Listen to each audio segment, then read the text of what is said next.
3, 2, 1, liftoff.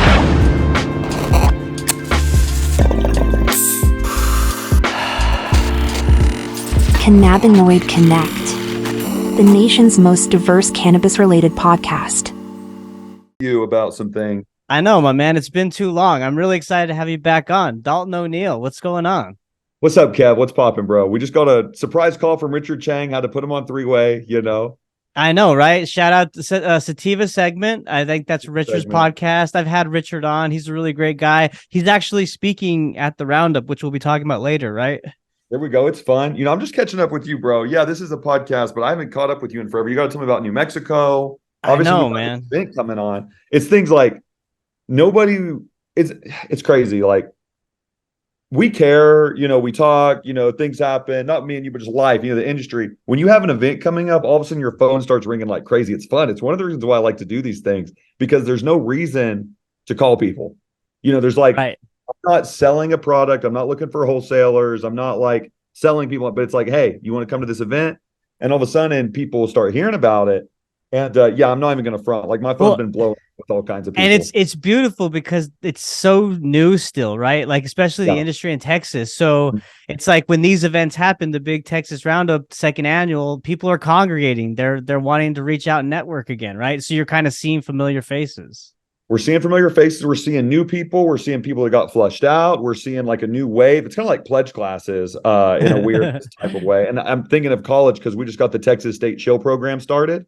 So like Texas State now has an on-campus student organization starting this fall that I helped get put together. So it's fun, man. Alma mater, Bobcat stuff. I'm looking at that's gonna be like a farm system for cannabis businesses that want to work with college kids. Because A&M's cool, but you know they got the Colt. Texas State, something's cool about those kids that can't get into UT. You know, there's something nice about, you know, they got a little more swag with them. But I you know, my favorite thing is, I always make this joke about how it's like one big game of Grand Theft Auto, driving around trying to uncover the map.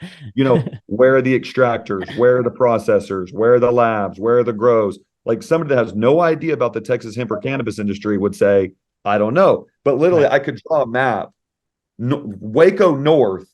I'd even include Lubbock in there in the Panhandle. If I haven't seen or heard about the facility, it's because they're strategically keeping it low key, which I love that. It's almost like you like the girls that aren't on social media better because they don't care. And they're not putting everything out there, right? Like, exactly. It's kind of a mystery. There's a mystery to it. Yeah. Like, we've got a processor and love it. Yeah. It's like they're not even out there. It's like, oh, I love that, you know? Right. So is that what you've been pretty much focused on? I mean, I know it's crunch time for the Roundup, but I mean, has there any other kind of networking opportunities or other focus areas in the Texas cannabis / hemp scene? You know, no, I mean, everything's so weird. I mean, we could recap the session. Like, there's license, you know, we have friends that we both know that are anticipating receiving licenses. There's a bunch of MSOs that applied. I don't know the final number. I think like 100 and something people applied for the license. And obviously we didn't get chronic pain. So I don't think any of the 3 Texas medical license holders are like making a significant amount of money. I could be wrong. I don't have access to their financials. Like, I do have friends that have worked there off and on, and, you know, they haven't disclosed anything to me. I just can kind of catch the feel like those aren't super profitable companies, especially with like the 280E stuff and like the limitations the Texas government has. I'll say this, there's never been a cheaper time or more affordable time to be in the Texas cannabis industry. $100 hemp retailer's license, we'll do it. Right. That's it. You're in the game. Hemp-derived Delta 8, hemp-derived Delta 9, all these new alphabet mafia of the cannabis industry is some people get it, some people don't. Hey, we don't care. We're in Dallas. Come find us. Exactly. You know. And so, you know, it's dude, I don't know, like $100 hemp retail, $100 processing. I mean, if you go the white label route too, right? I mean, you find the right producers, you brand your product, you know, in a unique, differentiated way. To your point, there's really kind of a fast track into the industry if you do it right. You know what I mean? There is a lot of competition, I would imagine, as well, because it is so easy to enter with cannabis licenses being $100, like you mentioned, retail licenses. Put yourself in a liberty market. Put yourself in a liberty market perspective. loud ringtones. We got to answer. That's actually not a work call. It's my friend trying to bug me right now. Fantasy football season. It's the one place I waste time, but it's also a networking thing. You stay in leagues that are with cool guys. Like, right. If it was a league where they didn't have jobs and they were just idiots, I'd say, no, I can't deal with y'all. But if like everybody's got a successful job in there and they like to hang out, then like I'll be in that league, Do you guys do it big? Do you like travel for your drafts and like all that shit or not? No. We talked about it. I'm in a couple different ones. I mean, there's one we keep trying, but it's like, dude, you get everybody's got kids and this and that. And I'm like, Saturdays, I'm not, dude. That's why the roundup's on a Thursday, because there's 50 Saturdays in a year. Right. I'm saying, bro, if you invite me somewhere on a Saturday, you better bring a fastball. Like, don't be, this and that. We're doing this. And it's like, if I'm going to spend money on a Saturday, it's going to be for myself. We spent the last couple of years developing relationships so we didn't have to work on Saturdays. That's kind of the goal. Got lost. I forgot we were talking about Roundup. No, you're good, man. I want to ask you first. Let's talk about like Dallas. A lot of things happened this past weekend in particular. First, the weather. How are you dealing with this freaking heat wave that's going on, man? It's ridiculous. I get concerned about the dog because we have a dog. Her name's Aqua Cow, and I already get anxious about it, like at parties. Aqua Cow? Oh, yeah. She swims. She's a swimmer.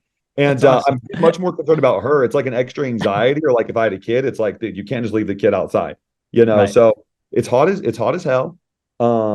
I think we were like 40 days at Dallas, Texas TV posted something about, also shout out to the Dallas, Texas TV crew. I bought one of their hats over here. That's where I get all my news, bro. That's where I get all my news too. Yeah, that's where I get all my news too. They do it for the city. And it's like 40 days with above 100-degree temperature. So, dude, it's bad. We try to stay cool. I go to Lifetime like you sometimes, go jump in the pool. Instead of the sauna, just go sit outside. I saw some lady in Arizona like cooked bread in her. Oh yeah, I saw that in the mailbox. People are crazy. It fixed the loaf right. It's so nuts, man. Yeah, I mean, and then I think I saw a headline on Jerry News on Instagram saying that this month was the hottest recorded month in the last like 120,000 years or something like that. So it's not just Texas, right? I mean, I have colleagues in different states too. Raleigh, I think today was at like 106 or 107. So it's fucking crazy, man. But humidity things too, like desert heat and this and that. And obviously, like, whether it's environment stuff or the world, a lot of things are changing. We're gonna have to adapt. AC people are making a killing. Absolutely, yeah. And the Texas grid is holding up, so that's a good thing. Knock on wood, right? For now, I'm a limited government type of guy, but even we were looking at maybe getting a generator. We were looking at, hey, should we do this? Same. Just in case. People want to make fun of the electric trucks. I don't care. Like during the great freeze of February 2021, electric trucks were powering homes because they could reverse hook it up. So the utility is great. I also hate transmissions. There's a lot of propaganda about. I mean, everything's bad for the environment, but dealing with no transmissions and not going to the gas station. Like, dude, if I'm going to the gas station, it's because I need something there, not gas. It's something. And also not a drink, because every drink inside gas stations are gross. 80 grams of sugar. It's just disgusting. Like the war on food, So that's a perfect segue. I was going to say, like, what you just said is, like also the food landscape. Like I've noticed it's really difficult to like find food products that don't have such high content, sugar, have such like non-nutritional value. And it's really it's a game of cat and mouse, man. Like we've thought for so long that a lot of these products are good for us, or they're even, just whatever. You don't even think about what's in them. And I think I saw a video just with Heinz ketchup and how much sugar is in Heinz ketchup. The guy literally like poured out the grams of sugar.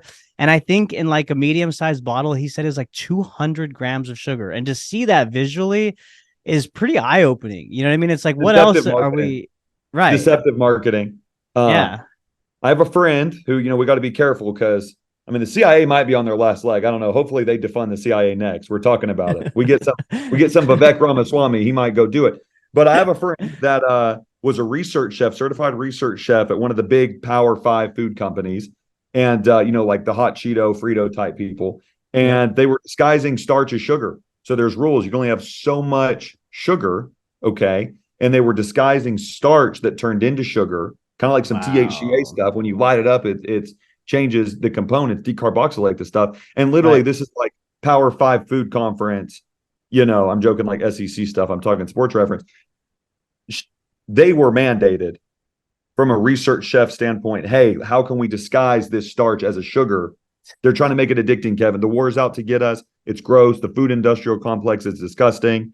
In France, they pushed back.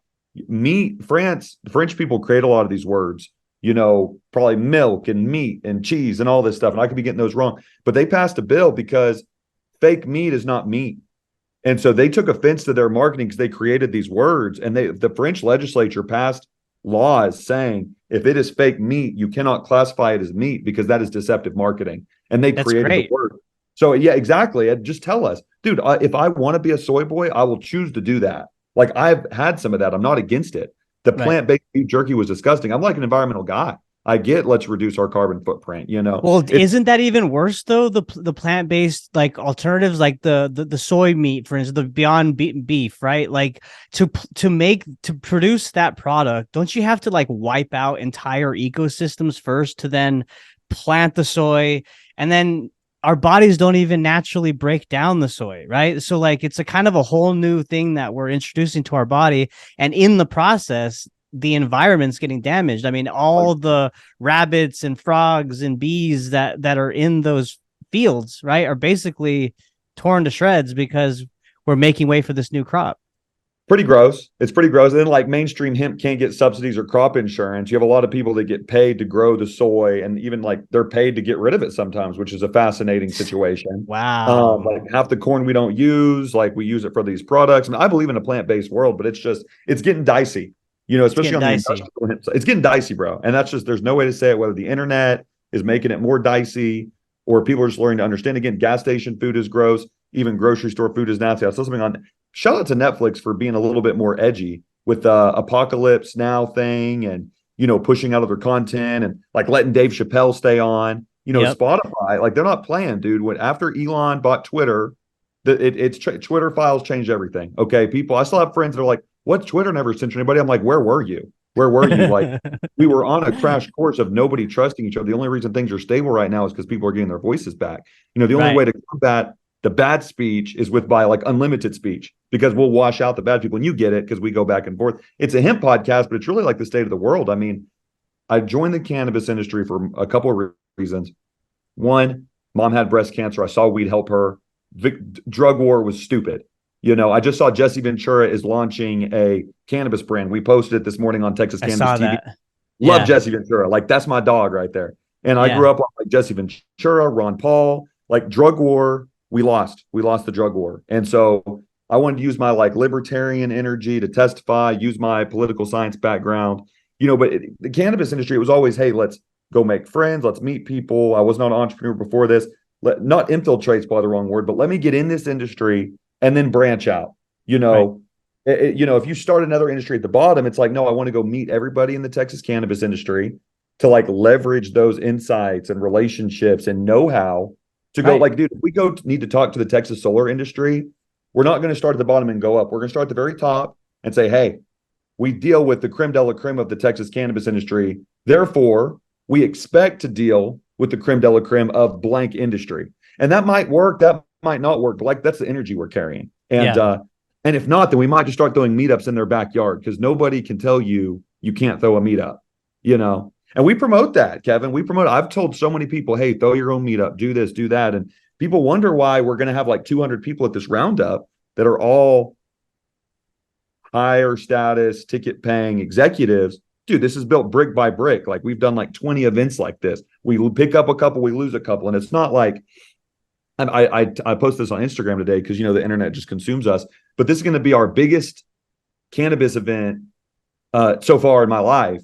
And I'm like the least nervous about it. It's kind of like, it's kind of funny. Well, and also I just don't care anymore. Like, okay, if something goes wrong or the microphone doesn't work, like, I'm not concerned. Well, like, that's the beauty of experience, right? And going through, like, you've already hosted one first annual. It's not going to be as big as this year's, right? But you've kind of learned some of the mistakes, failures, successes. I mean, all that comes with the next year, and then you just kind of grow from there. And you're in a unique position, Daulton, because like you said earlier, you saw that there was an opportunity to enter early, and timing in some cases is almost everything, right? Because you could be the most skilled in some situations, you could be the most talented, you could even be the smartest, but if the timing doesn't work out in certain aspects of whatever you're trying to do, then it just didn't work out in that reason.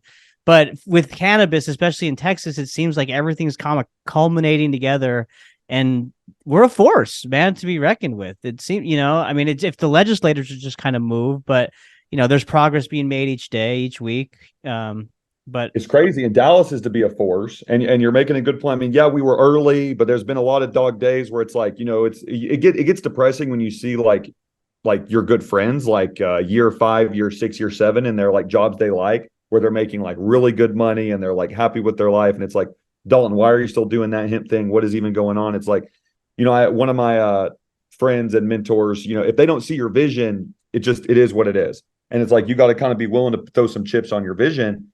Yep. And I still don't know, to counter the point, the THCA thing is wild right now. Because again, to go let back, people know if they don't know the background, give them. I'm not even a science person, but essentially, in the layman's terms, all that fake flower that people were spraying Delta-8 on, yep, you now just legally grow THC flower that isn't gross, that's not synthetic, that's not sprayed on. Because the only flower that we were smoking or that was in the market was like synthetically altered and was pretty gross, in my opinion. Mm-hmm. And we were in such a tough spot, Kevin, because ethically or morally, if like that product's gross, or it's being manufactured in a bad way, we don't have a real program here. So I'm not in any position to advocate against something when we don't have anything. There's no one even to enforce, you're saying. There's no one even to take. Right. Yeah. Like, so, what I say to patients, because it's all about safe, affordable access right now. And I got that from another nonprofit we've helped before. Safe, affordable access. And we don't care how it goes. If you can go, this is what I tell patients. If you know where the manufacturer is and they at least have a CGMP certification, and they at least they have a lab on record, you're good. Or COAs at a minimum, right? If you can at least refer to a COA. But yeah. If you can't find the manufacturer and the packaging looks all weird, like it might as well just be Liberty Market stuff. And again, for the Liberty Market folks, THCA, look into it. Cookies is selling THC flower direct to Texas right now. They're it always, for folks like us to thrive, Kevin, we need the bigger bear out there. Cookies jumped in and said, we're selling direct to consumer, come get us. And we have legal opinions. This is legal. And from what I've understood, the lawyers I've talked to, it does make sense because it is hemp derived. But again, and it's a little depressing because I'm old enough to remember that hemp doesn't get you high. Okay. Hemp is for textiles, rope, plastics, right, biofuel, carbon credits, carbon sequestration, cleaning the soil. That is what hemp is supposed to do. And now it's kind of been co-opted. And again, he who hasn't sinned, throw the first stone. Like, we don't have a real program here, Kevin. We got into this. I did for patients, safe access.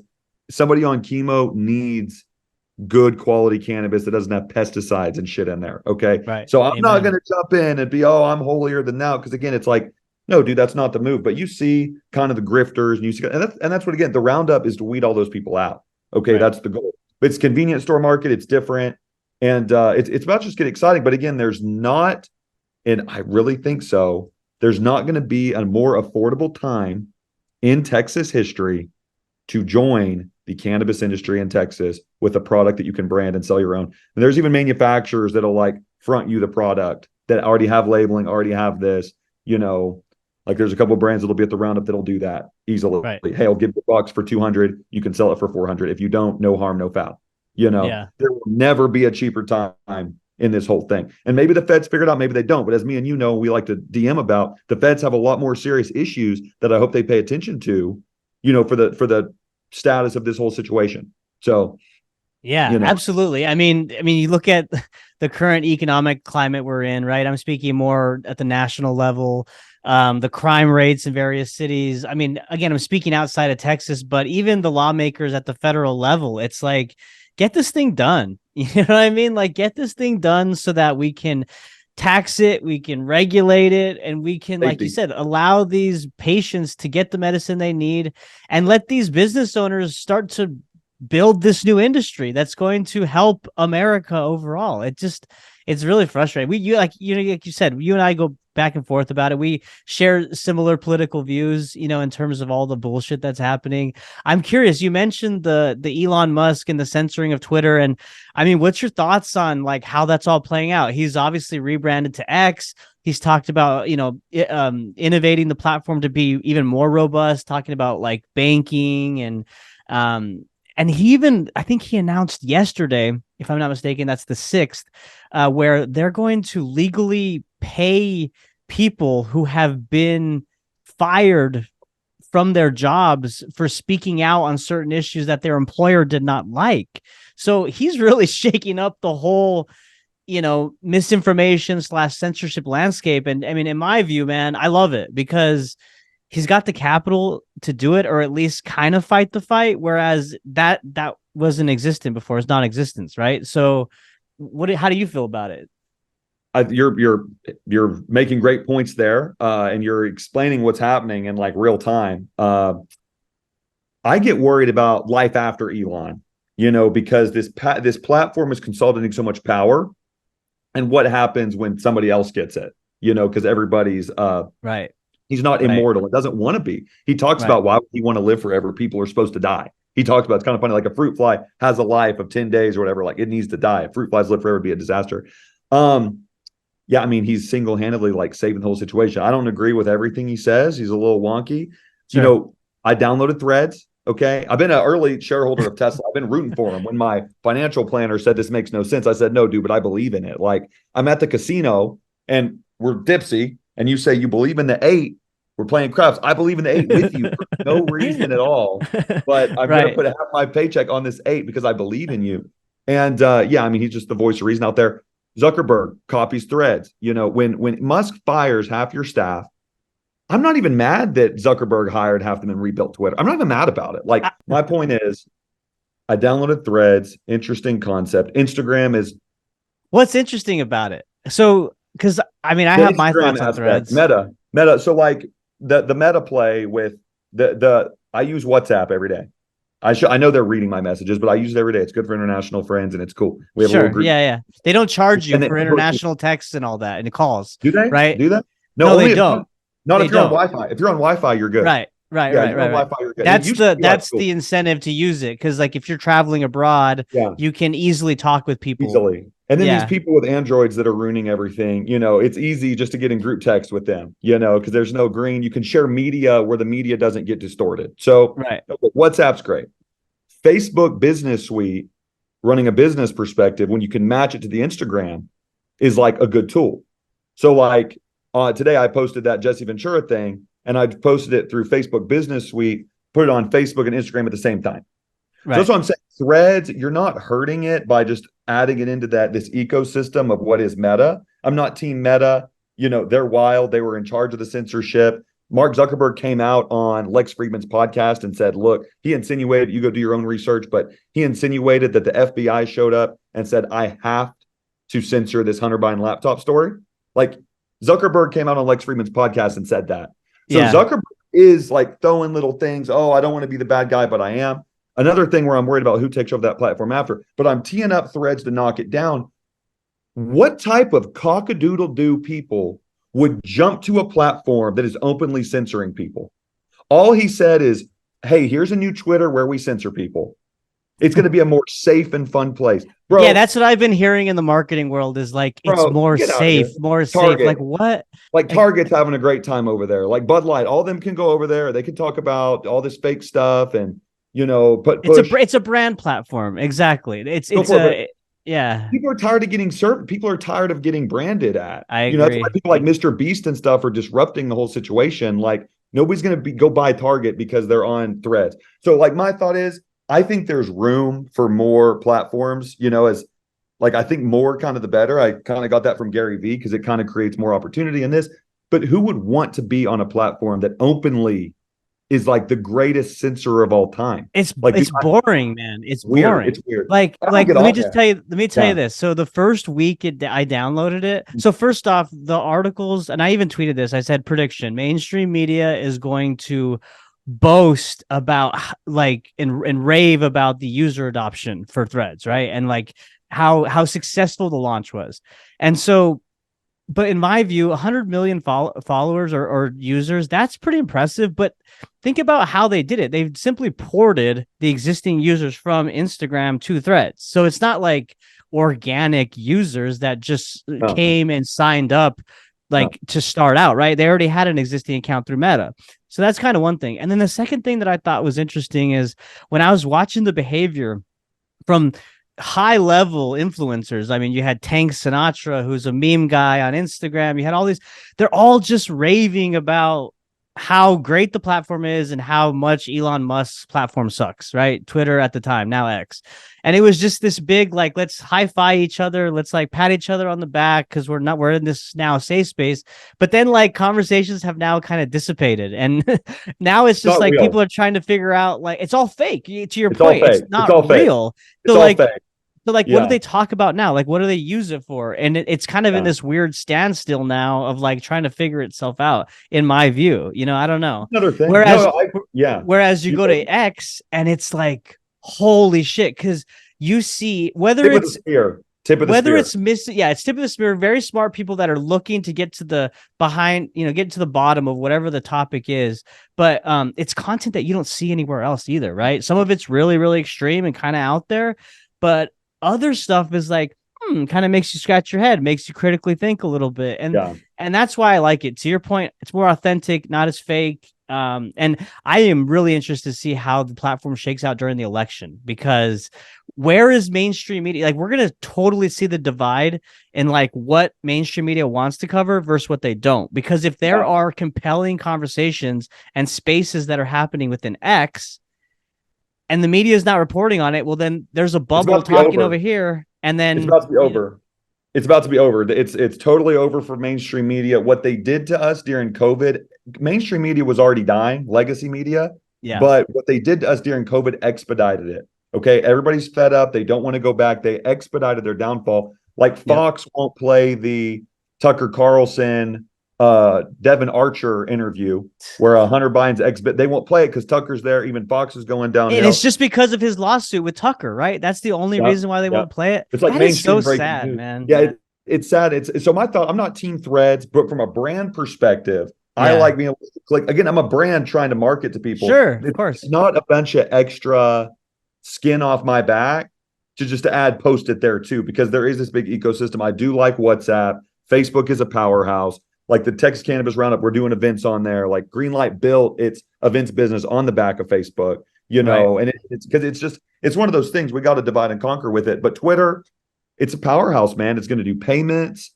It's going to be it's going to be ported into the Tesla stuff. Tesla's making a play to take on Uber. Do you listen to the podcast the All In podcast? I've subscribed to it. I don't regularly listen to it, but I have listened to episodes. Well, they're putting everybody on notice. They're putting, especially, with the tech stuff you're involved in. One of the reasons why Threads got a pass, I'm taking from the All In, like they didn't say this, but I'm kind of taking it from what I see, is a lot of them are shareholders in Meta. So Silicon Valley they got rich off Meta. Sure. It's like, let me think, like when the Lakers sign somebody old, it's like, oh, Russell Westbrook. Oh, let's pretend Westbrook's good for like a year. If Zuckerberg says, hey, we're going to start doing unicorn clone,s all the shills have to be like, okay, because they have a bunch of money involved in it. Right. A lot of ad dollars. Right. So we'll see. The future's looking very bright with the freedom of speech being reinstalled. And, and here's the thing, not even it's a political podcast, but I don't care. Like, I'm going to start slowly talking about things like this when people want to talk. Well, we got to be careful sometimes, but private companies have the right to censor whoever they want. That's fine. Okay. Like that was the whole thing. If they want to ban that speech, they're allowed to. They're a private company or they're own their own. They have the board of directors. Okay, cool. You know what's not allowed to happen?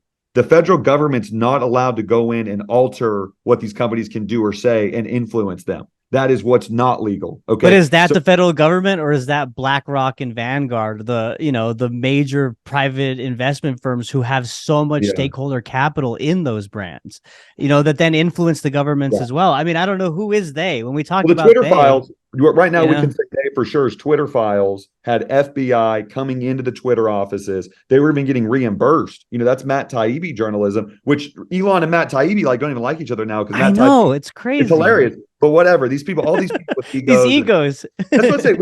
That's why I made a joke on weed and whiskey earlier. I said, hey, you come to the roundup, you be nice in person, and if you want to go talk shit when you get back to wherever you came from, go for it. But we're all nice here.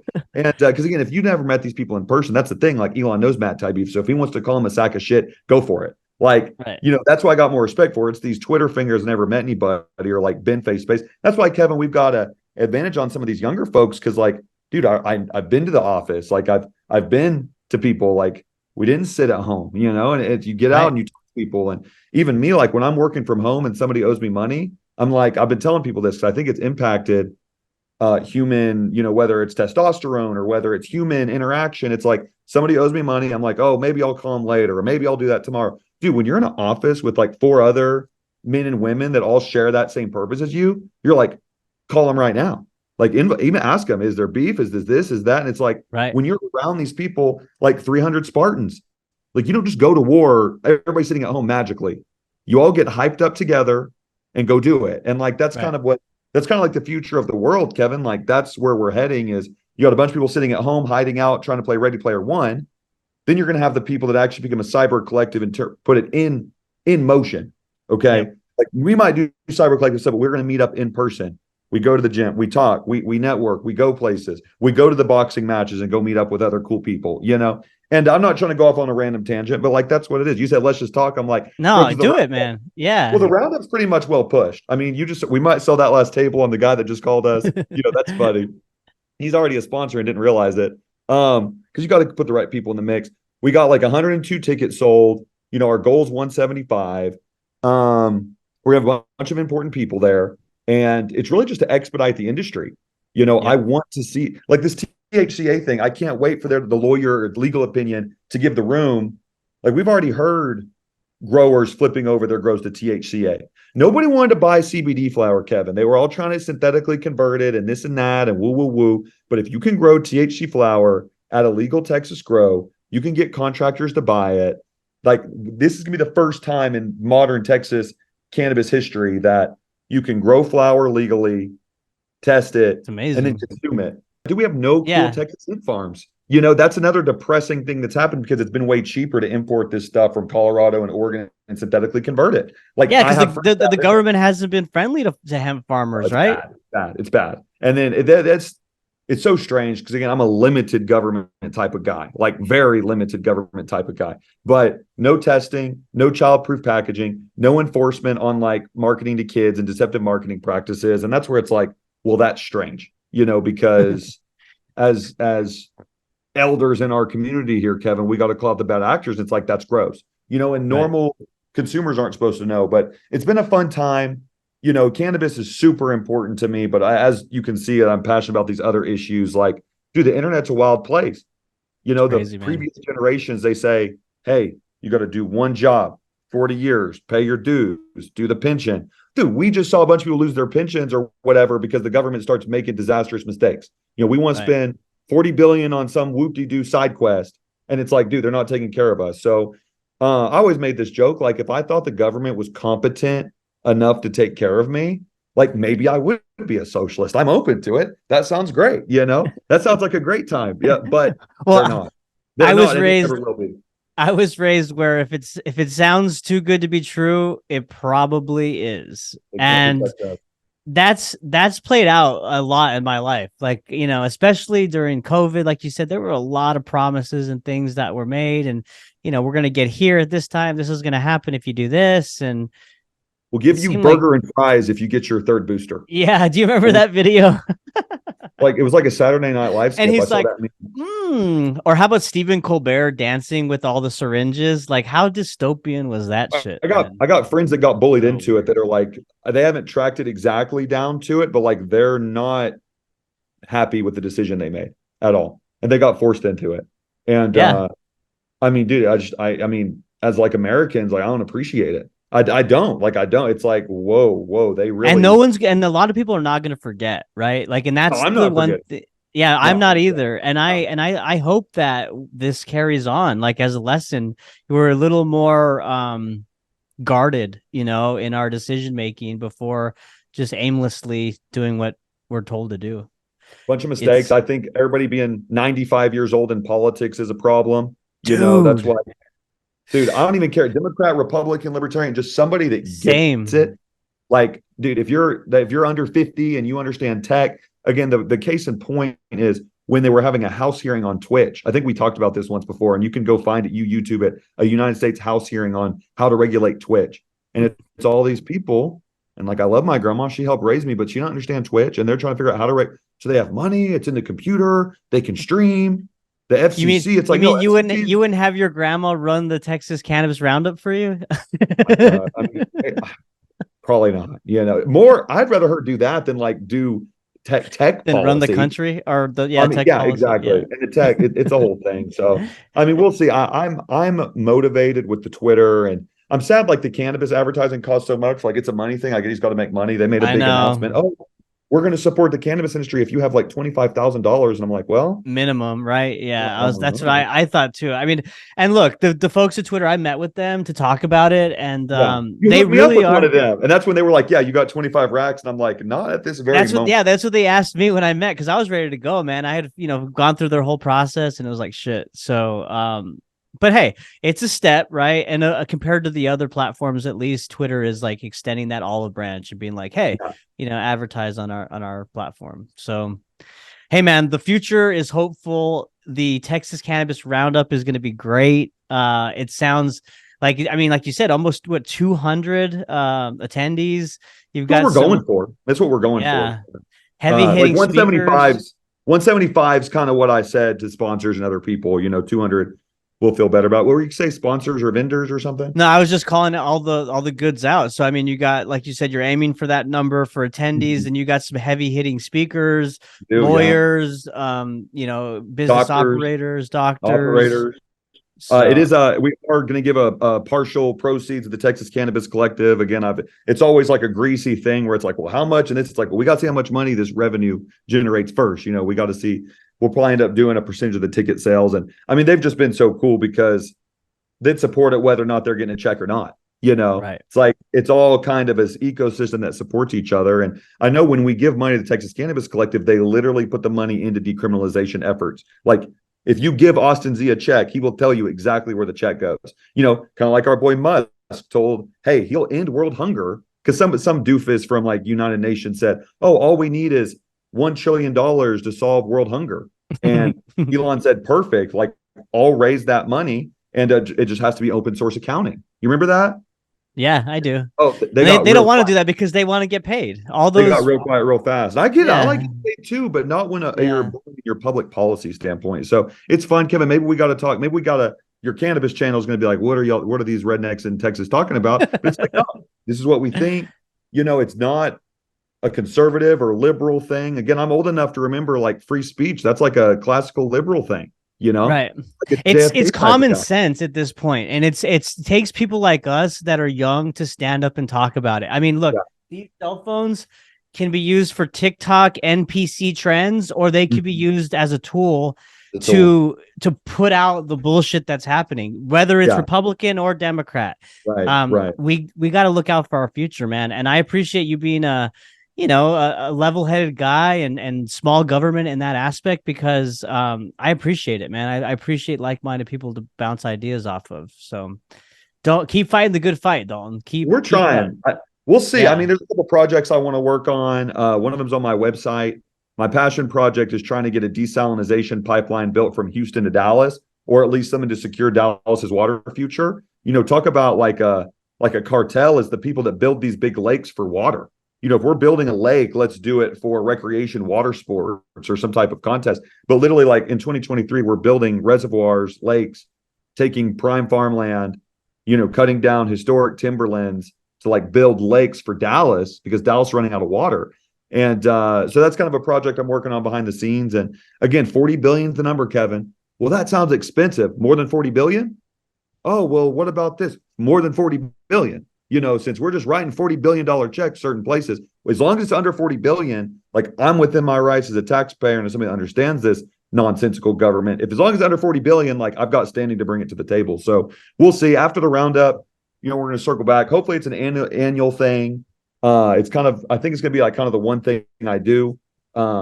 I'm not a big product pusher. I've tried hooking up some people at different supply chains, like distributors and convenience store guys and some of the guys on Harry Hines. And it's just a race to the bottom. Like if you have a good product that you like and you stand behind, you got to develop your consumer base and just keep going, distribution day by day by day. The second you start relying on somebody else to move your stuff, like it's just a race to the bottom. And it's sad, but it's just like the consumers don't care. I mean, the consumers want to, it's like Amazon. They want a better price. Distributors don't care. They just want the better deal. But Kevin, I appreciate you always fighting the good fight. Love seeing your tweets. Love seeing the messages. I love everybody. ELE, Jackie Moon, But when you start infringing on my situation, that's when I start getting a little nervous about things and start getting a little yappy. You push us into a corner, we start biting back. That's right. That's right, my man. Hey, I really appreciate it. I'm going to be there the 17th. And then as the dust settles, man, like let's have you back on reoccurring. Let's just shoot the shit. I enjoy talking with you. Yeah. We grow from these conversations, my man. So got to get a list to keep on track, dude. I'll go off track a bunch. No, it's all good. I'm the same way, man. There we go. But I appreciate it, Daulton. And yeah, man, you want to let everybody know where the website is, where they can find more information about the Texas Cannabis Roundup? TexasCannabisRoundup.com. DaultonO'Neill.com. I'm trying to update that to my other ventures and other stuff I'm trying to push. I'm always looking for fun clients that are like-minded and that want to really take over the internet. We're going to manage Gen Z. We're going to get Gen Z to do it for us, Kevin, but we're going to work with them because I've met some of the smartest people in the world are Gen Z right now that are like internet super Spartan soldiers that we got to trade it back and forth here. So we can trade some of the life experiences while we don't have so much yet, but we've kind of learned some things and maybe we can work together in that way because they are going to be the stewards of this next technological era. Super soldiers. Sure. Hey Kev, I'll see you soon, man. Appreciate it. All right, Daulton. Thank you, and thanks for all for listening. Peace. Bye. 3, 2, 1, liftoff.